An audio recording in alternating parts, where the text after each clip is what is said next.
राम राम जी, मेरा नाम है नीरू और मेरी नई वीडियो में आप सभी का तहे दिल से स्वागत है। नया साल शुरू होने में मात्र 1 महीना बचा है। अब काफी लोग नए साल का बेसब्री से इंतजार कर रहे हैं कि इस आने वाले नए साल में हम एक नया रेजोल्यूशन लेंगे, अपनी लाइफ में कुछ नई वैल्यू ऐड करेंगे। लेकिन जरा रुकिए, बैठ के सोचिए कि इस बीते हुए 11 महीनों में आपने क्या अचीव करा, आपने अपनी लाइफ में क्या वैल्यू ऐड करी, खुद को बेटर बनाने के लिए आपने क्या किया। मुझे कमेंट सेक्शन में जरूर बताइएगा। और अगर आपने कुछ भी अचीव नहीं करा तो इट्स हाई टाइम। अगर अभी नहीं करोगे तो कब करोगे? It's do and die situation right now. अभी हमारा 7 और 8 दिसंबर को था एस्टेट का एग्जाम, और जैसा कि मैं अपने कमेंट्स देकर अंदाजा लगा सकती हूँ कि मेरे जो व्यूअर्स है वो मोस्टली एस्पिरेंट्स हैं, मोस्टली हाउसवाइफ्स हैं। तो माय डियर लेडीज, अभी जब 7 और 8 दिसंबर को आपका एग्जाम था तो आपकी तैयारी नहीं थी, तो अभी तो आपको गोल्डन चांस मिला है ना। अभी डेट जब एक्सटेंड हो गई है, पोस्टपोन हो गया एग्जाम, हमें नहीं पता नेक्स्ट डेट कब है, तब तक तो आपके लिए गोल्डन अपॉर्चुनिटी है। अभी नहीं पढ़ोगे तो कब पढ़ोगे? और अभी भी अगर आप 0 पे हो तो बिल्कुल नई शुरुआत करके भी आप एस्टेट इजीली क्लियर कर सकते हो। मैं अपने एस्टेट की बात करूँ तो मैंने कोई बैच नहीं लिया था, मैंने सारी पढ़ाई यूट्यूब से करी थी। बस एक स्मार्ट स्ट्रेटेजी से सही कंटेंट चूज करने की जरूरत है, फिर देखना आपका एस्टेट चुटकियों में क्लियर होता है।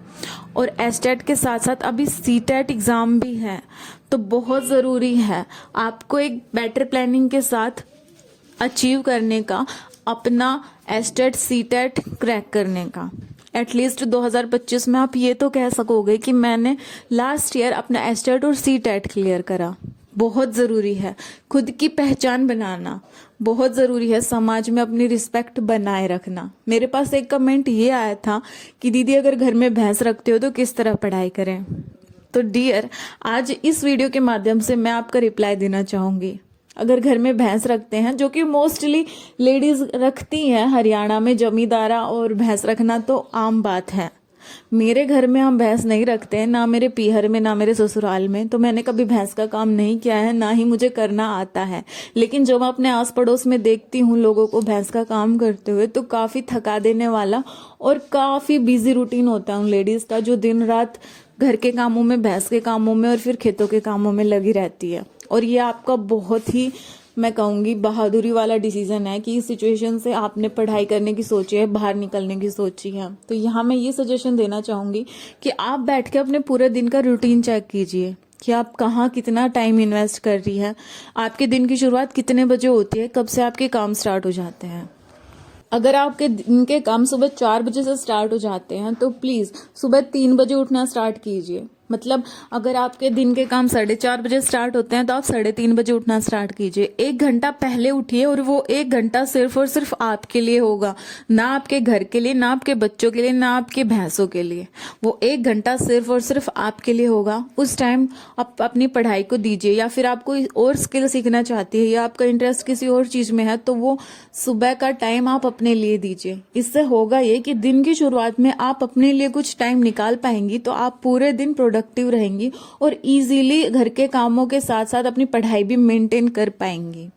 पढ़ने का मतलब ये नहीं है कि आप 24 में से 16-16 घंटे पढ़ो, कोई नहीं पढ़ सकता, और हाउसवाइफ तो कभी नहीं पढ़ती। हाउसवाइफ को जरूरत होती है स्मार्ट स्ट्रेटेजी फॉलो करने की, टू द पॉइंट पढ़ने की, क्योंकि हर एग्जाम में सिलेबस सेम होता है लेकिन क्वेश्चन पुटअप करने का तरीका अलग होता है।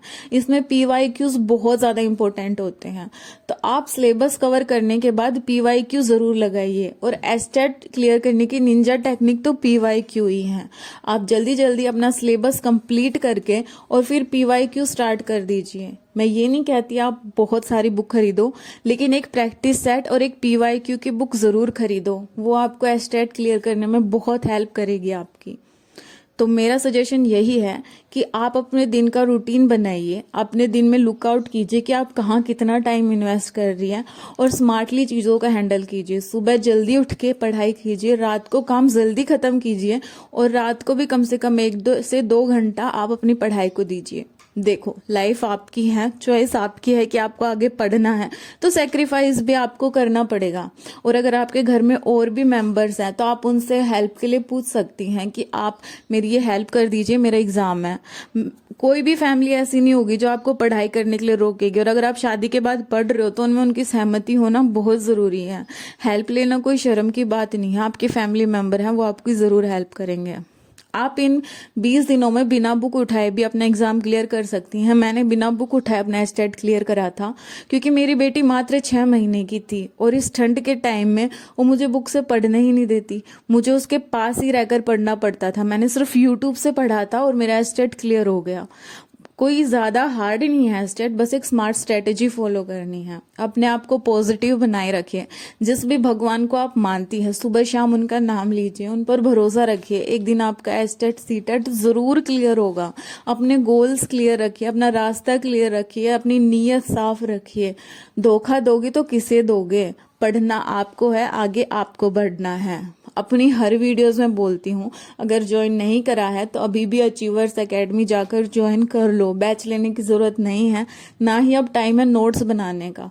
अब तो जल्दी जल्दी अपना सिलेबस कवर करके PYQs और टेस्ट पेपर लगाना स्टार्ट कर दीजिए, क्योंकि अभी नहीं करोगे तो कब करोगे? मात्र 31 दिन बचे हैं ये साल खत्म होने के। तो रात के बजने वाले थे 9 और मेरी बेटी को मैंने बड़ी ही मुश्किल से सुलाया था। हर हाउस वाइफ का यही रूटीन होता है जो मैंने अपनी इस वीडियो के माध्यम से आप लोगों को दिखाया। और अब मेरा था पढ़ाई का टाइम, ये मेरा सेल्फ टाइम होता है। इस टाइम मैं अपने पढ़ाई को देती हूँ और मोस्ट प्रोडक्टिव होता है ये टाइम, क्योंकि इस टाइम ना तो डिस्ट्रक्शन होती है, ना ये टेंशन रहती है दिमाग में कि घर का ये काम नहीं हुआ, पता नहीं बच्चे कहाँ खेल रहे होंगे, क्योंकि बच्चे बड़े सब सो चुके होते हैं। और जब सब सो रहे होते हैं तब एक हाउसवाइफ की बारी होती है पढ़ने की, अपने सपने पूरे करने की, अपनी उड़ान उड़ने की। तो लगे रहिए, पढ़ते रहिए, सही डायरेक्शन में आगे बढ़ते रहिए। एक ना एक दिन आपको मंजिल जरूर मिलेगी। देर है अंधेर नहीं। बाबा मेरा फल देगा, हर मुश्किल का हल देगा। वो आज नहीं तो कल देगा, बाबा मेरा फल जरूर देगा। आज मैंने टारगेट लिया था अपना हिंदी का सिलेबस कंप्लीट करने की, और मैं वही कर रही हूँ। हिंदी में DSL के नोट से ही पढ़ रही हूँ, क्योंकि काफ़ी अच्छा कंटेंट उन्होंने दिया हुआ है हिंदी का, टू द पॉइंट है एंड नोट्स की फॉर्म में है, तो पढ़ने में इंटरेस्टिंग है। साथ में जो चीज़ें हैं वो आपके दिमाग में भी टिक रही हैं। तो वीडियो कैसा लगा आपको कमेंट सेक्शन में ज़रूर बताइएगा। मिलती हूँ नेक्स्ट वीडियो में। जय बाबा की। हेलो, कब तक सो गया आप? रात के 11 बज रहे हैं। और आपकी आंखों को देख के लग ही नहीं रहा मुझे कि आपको नींद आ रही है। फिर सुबह फिर आप 3 बजे उठ के पढ़ोगे। अब 11 बज चुके, कब सोओगे? है भाई, जब तक है जान हो जाने हम पढ़ेंगे। सो जाओ, 11 बज रहे हैं। ठीक। सुबह फिर आप कहोगे 3 बजे उठूंगी, फिर 3 से 5 आप पढ़ोगे, फिर आप 5 से 6:30 बजे तक बच्चों को तैयार करोगे। ऐसे तो आप जल्दी बूढ़ी हो जाओगे।